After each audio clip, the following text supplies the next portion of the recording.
This is a story of life and death. In the beginning, after everything in the world was created, God made a mud man. He then breathed life into this mud man, and he became the first living human being. This is how God created human life. The reason that you and I are alive today is because of the breath that God breathed into that mud. God took the newly made man and woman, and he placed them into a beautiful garden so that they could enjoy life. And Adam and Eve had a wonderful life. And then, one day, they died. It wasn't a death as we understand death today, but it was a death that left Adam and Eve as the walking dead. They died because they were tricked by a talking snake with legs. This snake told them to eat from the tree that was forbidden by God, because if they ate from that tree, they would become like God. The woman refused to eat from the tree because she remembered that God told her not to eat from this specific tree. But the serpent was crafty, and she was tricked into eating. And Adam also ate from the tree. And they both became the living dead. They had the breath of God still in them, but they lost the thing that gave all life meaning. They lost their intimacy with God.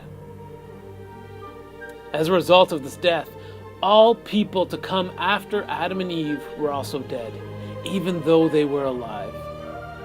And because everyone was dead, no one noticed that they had lost their lives. And all people went on with their existence without noticing that anything was wrong. But God never left those people. He would interact with these people who forgot their Maker, and every so often, a person would remember, and then they would come to life. Then they would try to open the eyes of everyone else so that they could also come back to life and live in the presence of their Creator.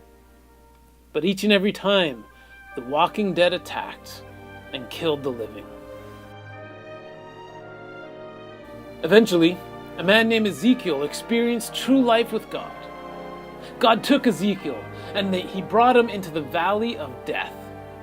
It was filled with old dry bones, and God told Ezekiel to speak to the bones, saying, "Dry bones, hear the word of the Lord. This is what the sovereign Lord says to these bones. I will make breath enter you, and you will come to life. I will attach tendons to you and make flesh come upon you and cover you with skin. I will put breath in you, and you will come back to life. Then you will know that I am the Lord." And Ezekiel said these words, and then he heard a rattling. The bones started to move and join together. Then tendons and muscle and skin began to appear on the bones. The dead came alive.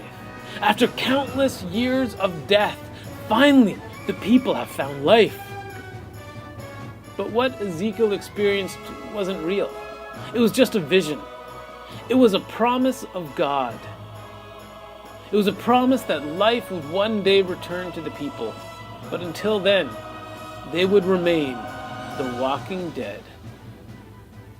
And then it was Christmas. The author of life took his first breath of physical life. He gurgled and burped. He laughed and he cried. God the Creator experienced life. One day, when Jesus was older, a man approached him at night. And Jesus told this man that if he wants to experience life, he needs to be born again. The man was confused.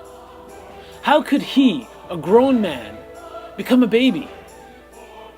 Jesus explained this concept to this man, but he didn't get it. Jesus taught about life over and over and over again. But each time the people never fully understood. Because remember, they were the walking dead. And they had been the walking dead so long that they forgot what true life really was. Jesus told everyone that he came so that everyone could have life, and that they could have it to the full. He explained this teaching by saying that the first have to come last, and the last will come first. He taught that the greatest love that anyone could have is to lay down your life for your friends. And all the dead people listening to these words thought that they sounded crazy. Therefore, Jesus showed the world what he meant. He laid down his life for his friends. He died for us. 3 days later, he rose. Jesus was the first to come back from the dead. He died the death that Adam and Eve had earned. He died the death that each and every one of us was destined for. And then he rose back to life. The life that God intended each of us to live from the time he created us. And then something else amazing happened. The Spirit of God entered into the dry bones of the dead, and Ezekiel's vision came true. After centuries of death, the people came alive. This Christmas, let's accept the life of God by living as we were created to live. Let's not make Christmas about gifts, but let's make it about how we can help other people.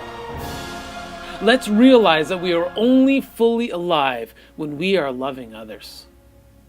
And let's never forget that Christmas is a time of life.